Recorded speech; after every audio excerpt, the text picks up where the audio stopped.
Hello, everybody, and welcome to the Jungle, a Cincinnati Bengals podcast brought to you by the Riverfront and the Blue Wire. My name is Owen Caroline, joined this wonderful Friday with Caroline Palmer as we celebrate an amazing Bengals 33-31 win against the arch nemesis Pittsburgh Steelers, the evil empire. The Bengals pull one out, and I tell you what, Caroline, I am so wacko for Flacco. I really am. Hopping on the I'm I'm bandwagon. I'm all in on him. I was texting with a bunch of my friends from Cleveland last night, and I wasn't even like, it's not worth talking crap, but I was like, I remember being friends with them during their 2023 run to the playoffs hmm with Flacco, and they were telling me that it was magical in a way. And I was like, I see why it's so easy to get behind this guy, and he has got the Bengals humming in the right direction. Yeah, I mean, the numbers speak for themselves. 31 for 47, 342 yards, 3 touchdowns. Add that, like, gosh, we knew it was a step up from Jake Browning, but what was really funny to me is, one, every single analyst picked the Steelers to win last night. I feel like there's always one that, like, differs, but there was not a single speck of orange in No. the analyst picks, and I always like when that happens regardless of who it is, when somebody does the deemingly impossible and win.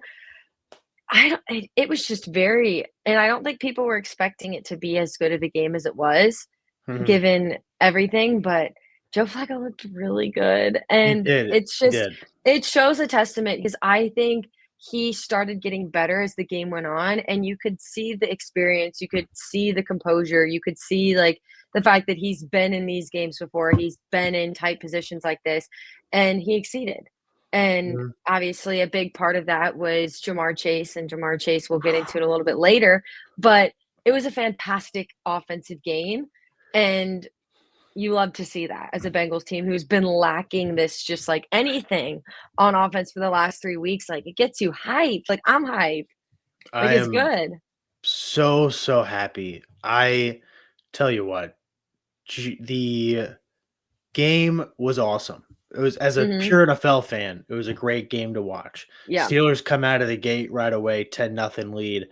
My mom walks in to see how the game's going, and I'm like, Bengals look like they're in trouble. They can't stop anyone on defense. They're not moving the ball.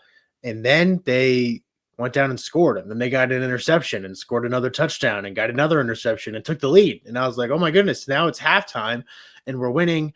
And I'm just like, just hold the lead, just close this out.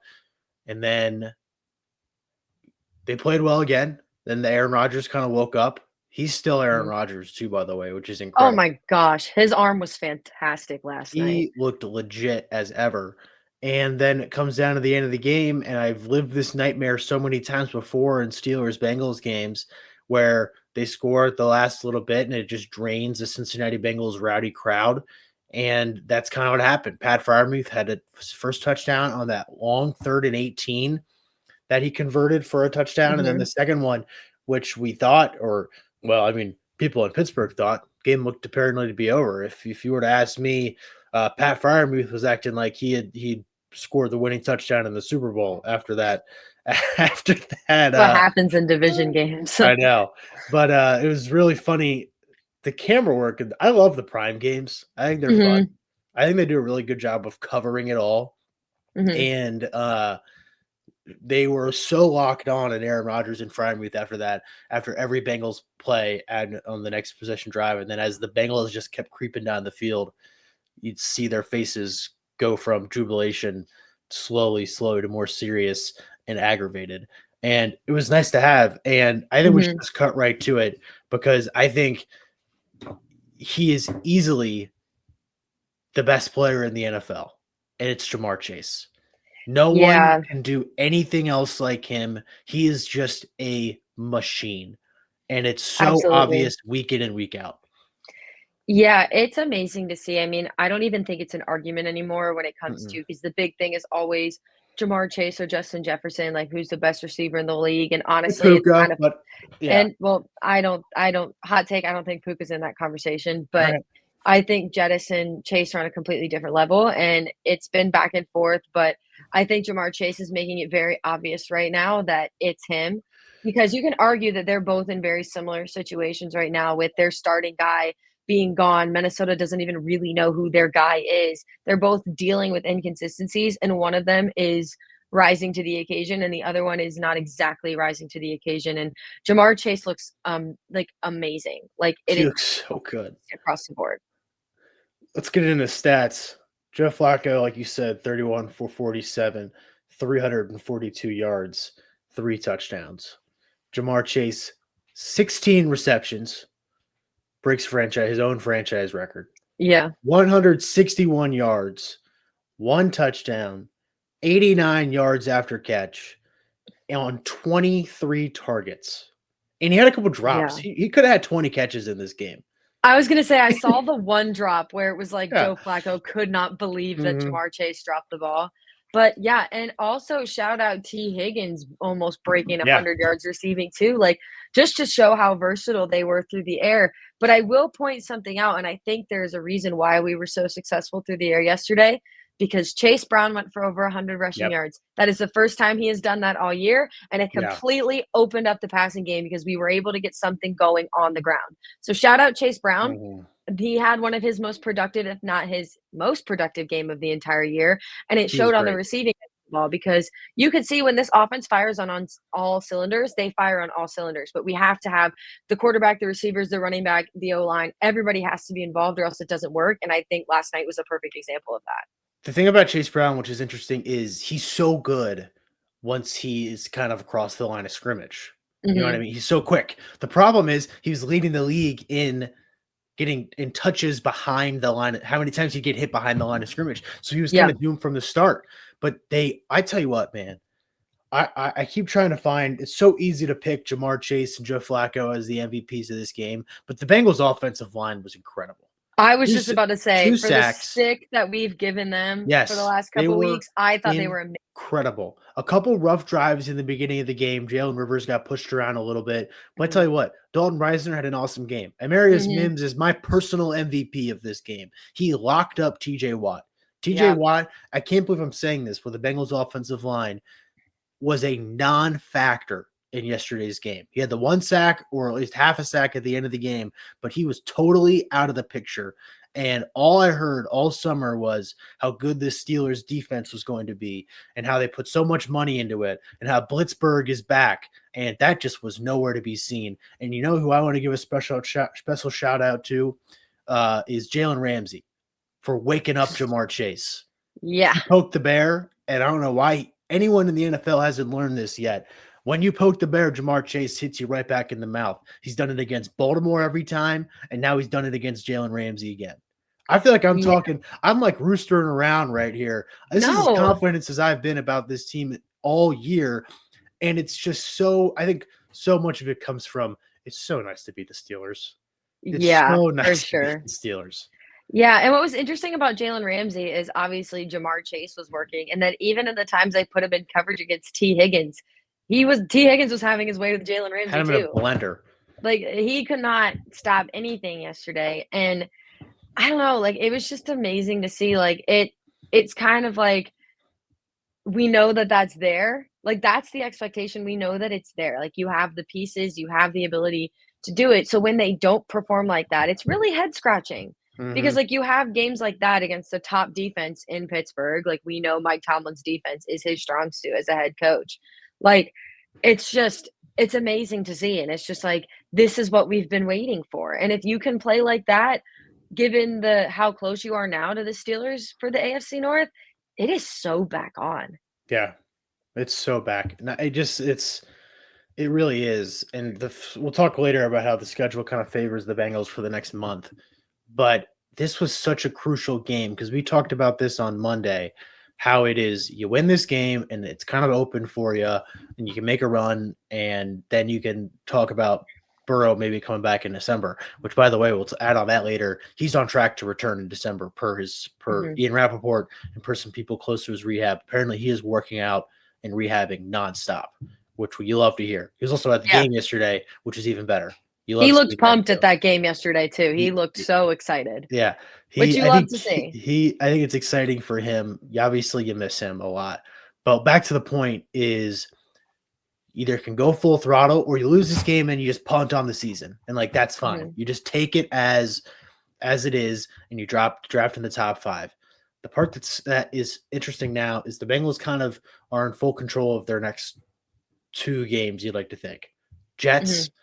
Bears. Bears are good. I think the Bears are good. Bears are good. I think the Bears are probably a playoff team, but it's a winnable game because it's at home. Yes, And then you got the I bye week, think. so Mhm. it's like you're really all there. Yeah, I mean, it's interesting. I think obviously the Jets have been the Jets pretty much this year. I think that's Mhm. definitely a winnable game. The Bears are very much hit or miss, and it's like so that game is going to have to be just depending on circumstance if the Bears are on or if they're off. But obviously, the Bengals are going to have to stay switched on. They have to know Yeah. that this is the Oh expectation yeah. offensively. And honestly, this offensive switch on could not have come at a better time because Mhm. sometimes watching the defense last night was a little bit of a struggle. Yeah, we'll get to that in a little bit, but I want to highlight probably 3 stars of the Mhm. defense, basically. Yeah. One being Barrett Carter. He had the green Yes. dot again yesterday, his second straight start, 8 Mhm. total tackles, 8 solo. He seems like to be the best rookie linebacker out of the 2 they drafted. Oh, yeah. We have been very pro Demetrius Knight the whole way, but he had a good game yesterday too. I thought he had a solid game, but Barrett Carter seems to be the guy that's taking the next step out of this Bengals last rookie class. Another Mhm. one, we have been very pro Jordan Battle on this Yes. pod. He had a rough game last week, and he responded with 3 tackles and a big interception on a ball that Aaron Rodgers probably shouldn't have thrown. It was kind of an uncharacteristic deep ball that he overshot DK Metcalf on, and Battle picked it up. And I tell you what, this might be the Bengals' best defender. And Mhm. to Trey Hendrickson because he's so important. At least this is the Bengals' best defender in the secondary, and that's the Michigan man, DJ Turner. Oh, yeah. He was amazing last night. Like, I So think good. because of how good the offense was yesterday, I think how good of a game he had in terms of just coverage, in terms of being where he needed to be. Obviously, he had the interception as well, but I think it gets thrown under the radar because the first thing you look at is Flacco and Jamar. Mhm.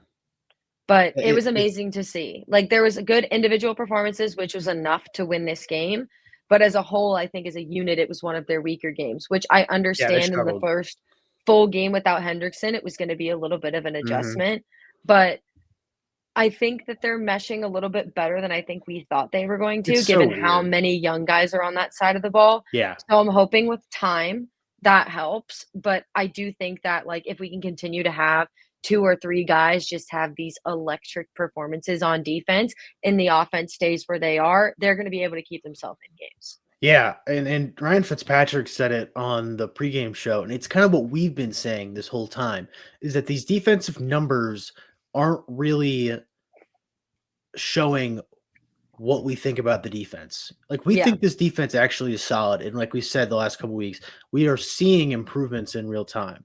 Hmm. Now, is that just individual players? Maybe, because now I think we're on week 3 of highlighting the same 3 or 4 guys who Hmm. we've really liked. I think it's worth noting that. I think DJ Turner is a star. I was talking to my brother on the phone this morning, and he's probably got to be that next guy on the defense that you think about trying to extend if you're going Yeah. to pour some money into this team, because he seems like he's the real deal. Someone who is not the real deal is Cam Taylor I'm Britt, Taylor Britt. who was a healthy scratch yesterday. He was poised after an awesome rookie year to have a breakout second season, and it's been nothing down since then. Last year he was awful, and this year he started the first couple of games and then was benched in favor of Josh Newton, and yesterday he wasn't even available. So Yeah. trouble in paradise. Like, I don't really know what's going on, but he has just not been good. I think it's trouble in paradise for him, for sure. But what I will say that I really like about the stance that the Bengals have taken here is it shows that they are in this to put themselves in a position to win. You wouldn't be benching and healthy scratching people Mhm. if you were going into a game trying to punt it, which I think it shows the as much as we have absolutely ripped Zach Taylor a new one, especially over the last 2 weeks, for him to stand his ground and be like, you know what, you're actually just not playing. Like, it's a big move to do something like that, especially with the younger guy that you had, like, touted to be this impactful player on a defense that needs more impactful people.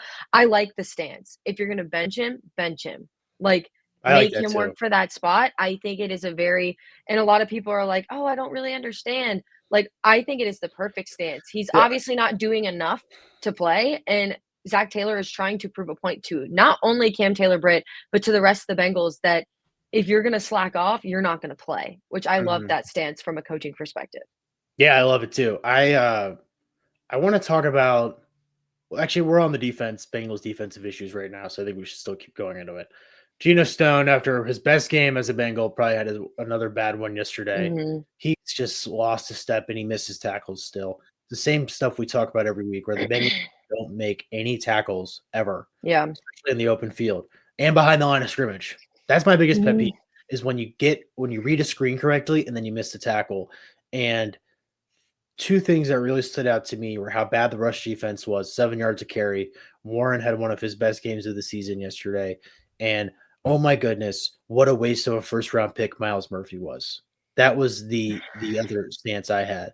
And poor guy, he's been a starter for 2 years now on this team, and he had his opportunity last night and was pitiful.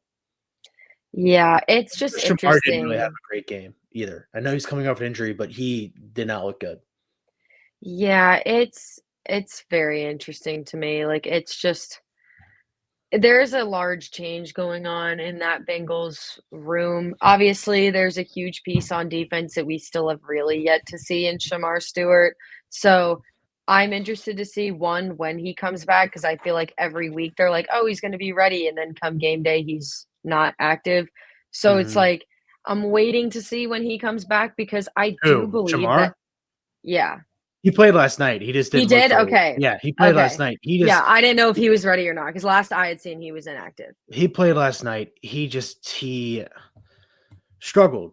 He Yeah, but just it's to be expected though yeah, in that circumstance. So like I'm not gonna sit here and go, he needs to be better. I agree. Anyone who comes off of injury needs 1 week, if not 2, Mhm. if you're coming back midseason to fully be at where you are. Because I agree. to an extent, he was probably rushed back in, especially Mhm. with Hendrickson not being there. If they were like, Yeah, if you're even 75%, let's go." And yeah, that's you're kind of right. what it looked like to me, is That that he is was at 75% and he was there. He just wasn't at full Shamar Stewart athleticism, which, as we know, is his strength. And you could tell that a little bit of it was missing. And I would mhm. argue that it's because he's not at full strength just quite yet. I agree. It's really hard pill to swallow when your 2 first round defensive line products have just been super underwhelming. Miles Murphy especially. And honestly, Chris Jenkins, he's not been good either. This the Yeah. whole run is just such a struggle, and the run defense doesn't help. The Bengals are. Aaron Rodgers looked so good yesterday. He looked like a vintage Aaron Rodgers performance, but a part of it was that he had so much time, and he just was able to really draw these plays out and find what was best for him. The Bengals defensive front is just such a tough look. Even with Trey, they're not getting pressure, which Yeah. is hard. To jump to the Jets game, that's the one thing that I will be interested to see because Justin Fields is probably the most mobile guy they will have faced so far in the pocket. From a Mhm. run defense standpoint, it's basically Yeah. like having another back in there.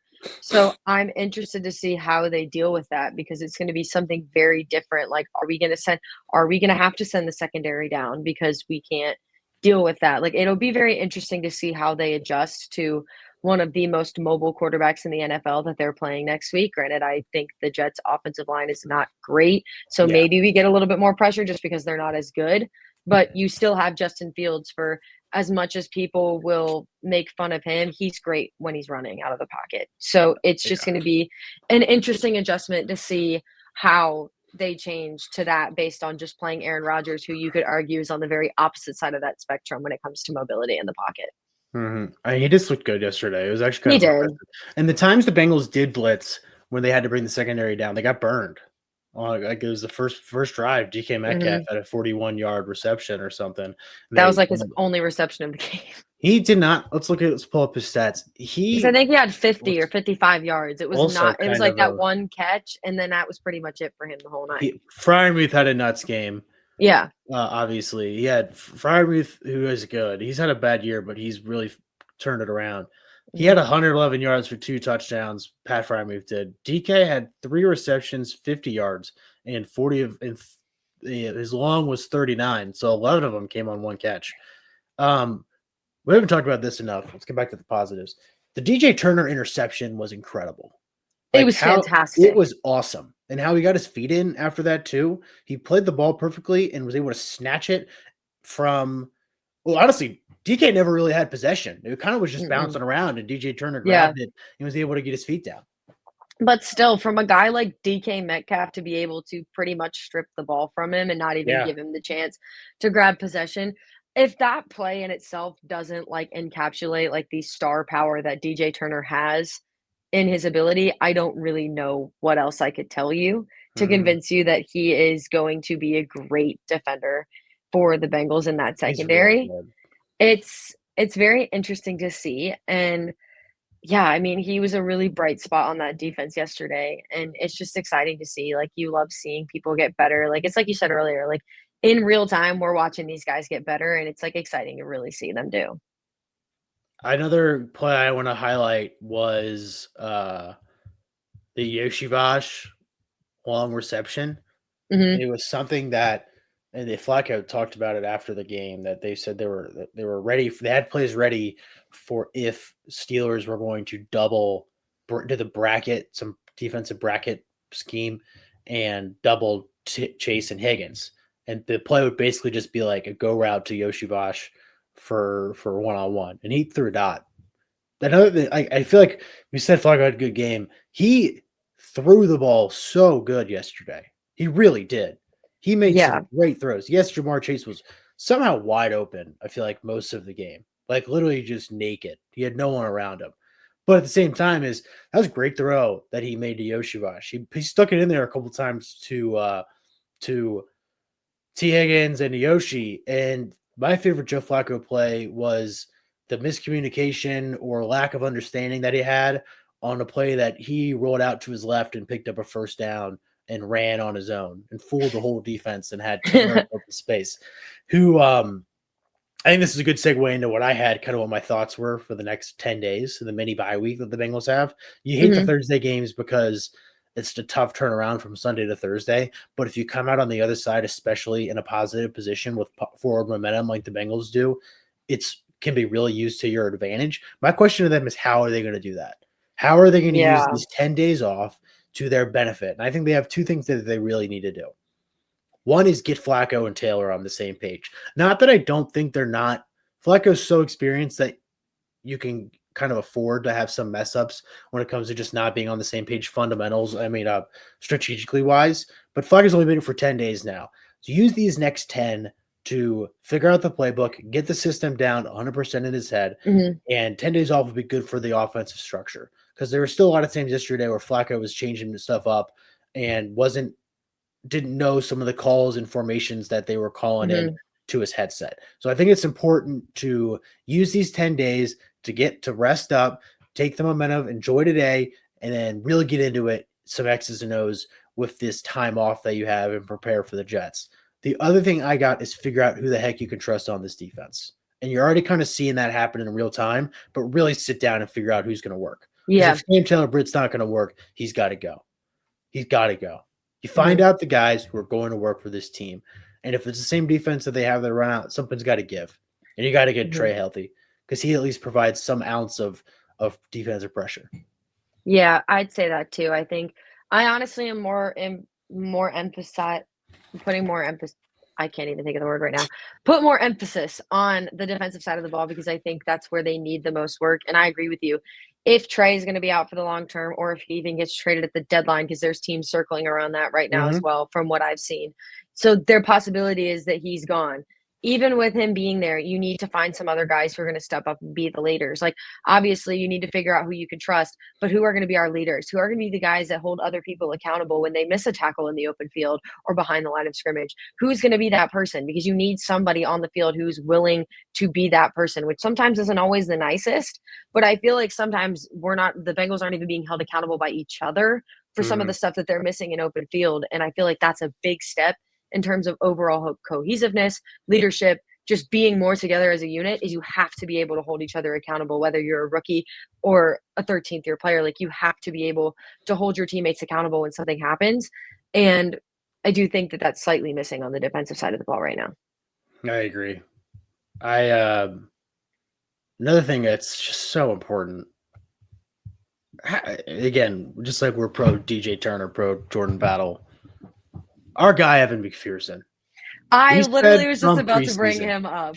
He said from preseason that the kicks look different, that he looks like a new person. And he 4 for 4 yesterday. He made a bunch of it was a 49-yarder. I guess you should sort of expect players to make something like that now. Mm-hmm. But still, I mean, he's just been a machine. 4 for 4, made all of his PATs, and they were right down the middle. Like, it's not like there's not been, knock on wood, any kicks where you're like, oh, everything's kind of just like, it's there. It's coming off better. We said it from day one. Yeah. The ball is coming off his foot different. And you can tell, and it's huge. The Bengals lost so many games last year because they couldn't kick the ball. And now here we are, we're kicking them. Yeah, it was a chip shot for the win. But I think the other thing too is, and I love this new kickoff rule because it adds such an element of strategy in the kicking, because you got to hit the spot, the landing zone. I still sort of don't understand it, but I like the idea of that there's more of an emphasis on placing the ball in certain areas, and that you're even more penalized if you kick it out of bounds. So it's like he's just been great. He's just been really, really good. He's been really good. And it's so nice to not have to worry about that this year. It really is. For sure. I was literally waiting. I was like, are we going to get through the whole pod without talking about Evan McPherson? Because he was great. But it's really nice to see, again, obviously, I still think the defense looked good. I don't think it was their best game, but at the same time, you have to give props to Aaron Rodgers because he looked great last night as well. But special teams has been doing their thing all year. Mm-hmm. The offense seems to finally have their groove back. The defense just needs to continue to grind and get better each week. If we can keep those 3 things where they are, the Bengals are in a good place. Listen to this. I always have Twitter pulled up. Sorry, water bottle fell. I always have Twitter pulled up when we do our shows just in case anything crazy happens. And I'm reading this. I saw an article. I'm skimming through it right now, and it's an article about how McPherson has got his confidence back, and he's crediting it to he belongs to, I guess, a men's group at his church. And they kind of just talked it out, and it's in Cincinnati, and he did it to he joined it initially to kind of be a part of the city and feel connected to the group that we have here, to the fans. And apparently they helped him gain his confidence back. And what does this tweet say? It says, "This is great. Quick story from Jay Morrison on how Evan McPherson leaned on his men's group at his church to rebuild his confidence after a rough season." How about that? Good for Evan. Good for him, man. He's an awesome guy. Good for him. He's a great guy. There's one thing I was going to say about the Jets. Oh, don't overlook that game, please. No, absolutely not. Please, you have this opportunity to do it. To kind of get back in it. I mean, what are you? Yeah. 3-4 now? It was fun. I got to update the win side. The win side. Yeah. It had been 2-0 for a month. And then it had been 2 and that's had just been 2s for a month. Yeah. But I'm just very impressed. And one more shout out too. And they said, well, here's back to the Thursday night prime that I really love.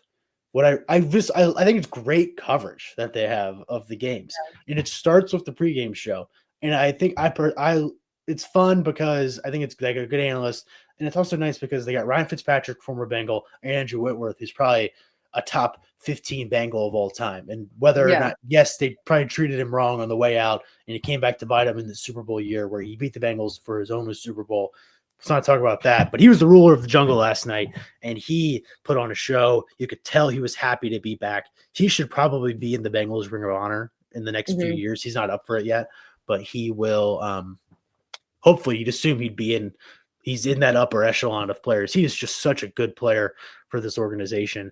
And Fitzpatrick, he had his kind of one little stint here, but a Bengal is a Bengal, and these guys this team in this city holds on to its athletes pretty tight. And another thing is the broadcast booth on Amazon Prime has some really strong Cincinnati connection too. Al Michaels was the broadcaster for the Reds in the 70s, the early iteration of the Big Red Machine, and then he handed it up. He said it last night. It was funny. He was like, yeah, I broadcasted the team for 3 years, and then I handed it off to Marty, who did the next 45. So he was just a short guy there until he moved on to better things nationally wise. But it's cool to have him. And then Kirk Herbstreit he's from Dayton area. Went to Centerville. He went to Ohio State. His older two sons, I believe, or kids grew up in Nashville, but his youngest son went to high school here in Cincinnati at Cincinnati St. X. So it's all kinds of stuff. I love it when the Prime guys come because it's just cool seeing a city like Cincinnati highlighted on a national scale like that, because it really is such a good, cool spot with lots of history and connections. And it really kind of leads to my final point was the fans were awesome yesterday. Oh, yeah. Environment was great. And from people there, the Steelers are known to travel, and especially in Cincinnati, where it's not a far drive, and there's a lot of, for whatever reason, there's a lot of Pittsburgh fans that live here. And apparently it was pretty much a wash of Bengals fans, which you'd expect at home, but Steelers fans were pretty much a non-factor for what people were telling me at the game and what they were saying on the broadcast. Yeah, for sure. It was also really cool that they got to win in those super sick all-white uniforms. That was pretty nice. They were so sick. And I was like, if they would have lost that game in the uniforms, I would have been really disappointed. But, like, they won, so it was fine. I'm trying to think how many times they've worn them. They've won them. They beat Miami and them. They beat Pittsburgh and them on the road. They beat Jacksonville with them on the road. They lost to Philly last year. I think they might be 3-1 and the Bengals all white. Yeah. So maybe they just need to start wearing them more often. Wear them every game. The helmet's so cool. Before we wrap it up, because our scheduling is going to be weird, because we'll do an episode next week, probably just previewing the Jets. Maybe just some other NFL news and notes and storylines. And then if anything happens on our end here. But Caroline, what are you kind of looking for, since we talk more about just the Bengals? What are you kind of looking for throughout the NFL this weekend? I feel like this is kind of like, we're now in week 7. We're almost to the halfway point of this season. You kind of know who's good, and stuff's kind of starting to come in motion. Like, what are you kind of looking for from across the league? I'm looking for leadership. I think there's a lot of teams right now that have been struggling that shouldn't be struggling, or have had these like weird spells. The ones that really stand out to me are Philadelphia and Buffalo, who on paper, I think are the two best teams in the NFL. But I feel like across the board, and I even have been a little bit thrown off by some of the stuff that Tua has been saying in the media from a Miami Dolphins standpoint. I just think that there's a huge lack of leadership across a lot of the top teams. And I get it. Some of you are struggling. I understand. It's a part of life. But I feel like right now, even from a coach's perspective, but I think the easiest way to adjust leadership is in the locker room. And I think a lot of these places are struggling with it right now.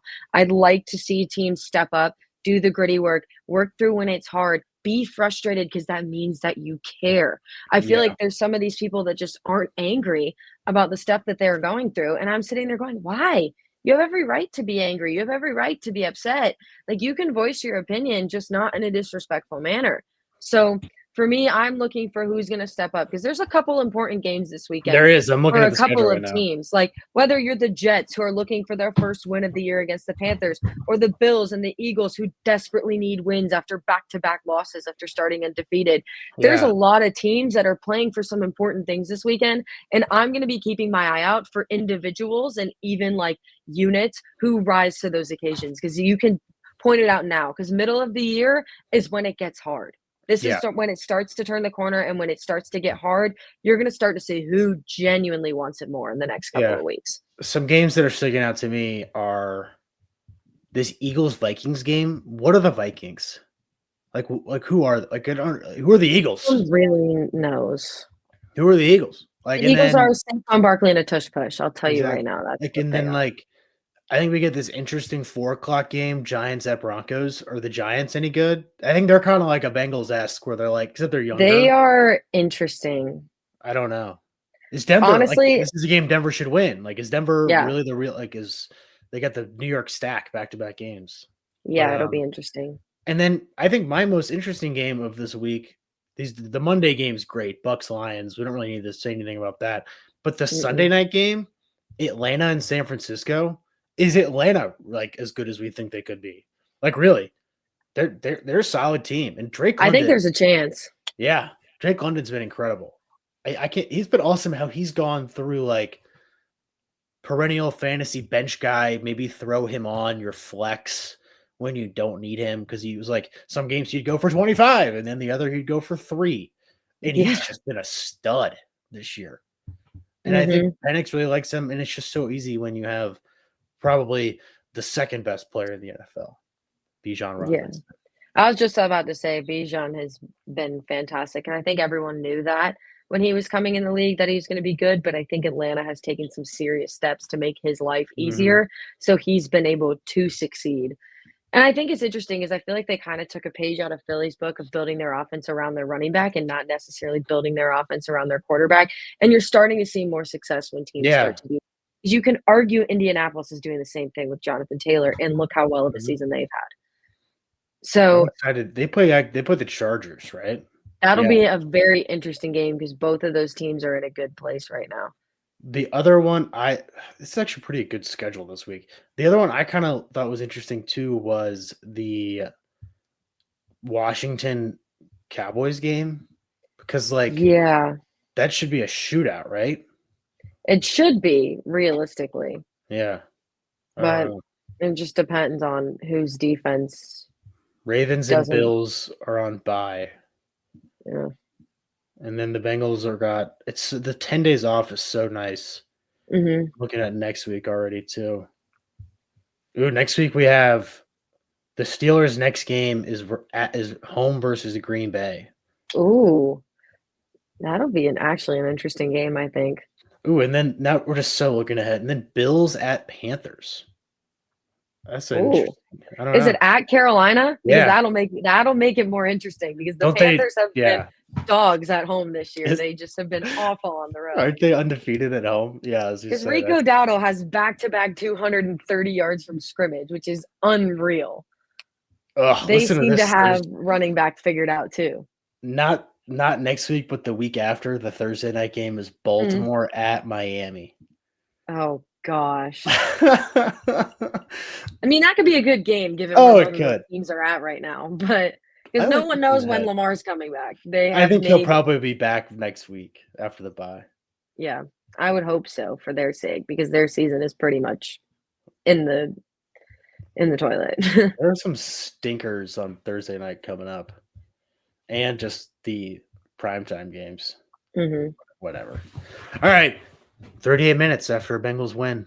How Oh, about that? yeah. I knew we were gonna have a lot to talk about. There was It's no doubt about easy. that. Like I said, we've been saying since the beginning of this, you either want the team to be really good or really bad, Hey, and but we or have covered really. everything. We did. Covered the good, covered what still needs to improve. Because I think that's the most important part about when you win Yeah, I games agree. is there's still lessons to take from it, and there's still ways you can get better, and I think that the Bengals need to shift gear and be ready for the Jets because, like you said, do not overlook it. The Jets could potentially be looking for their first win against the Bengals, and they're gonna want it. So, Yeah. you cannot overlook it at all whatsoever. All right, I love it. Friday. Happy Friday. Bengals win 33-31 versus the rival Yeah. Pittsburgh Steelers. You love to have it. Never take a win like that for granted, as I Mhm. like to been saying and been telling people that I know. Thank you for tuning in to this week's episode of Welcome to the Jungle, everybody. For Caroline Palmer, my name is Owen Timmering. Thanks for tuning in. As always, we'll bring you Bengals news and notes as they come to us, and we'll be back next week with a Jets preview and hopefully the keys to another Bengals win. Bengals are 3-4, going in hot to the mini bye. Thanks for tuning in. Hoo day.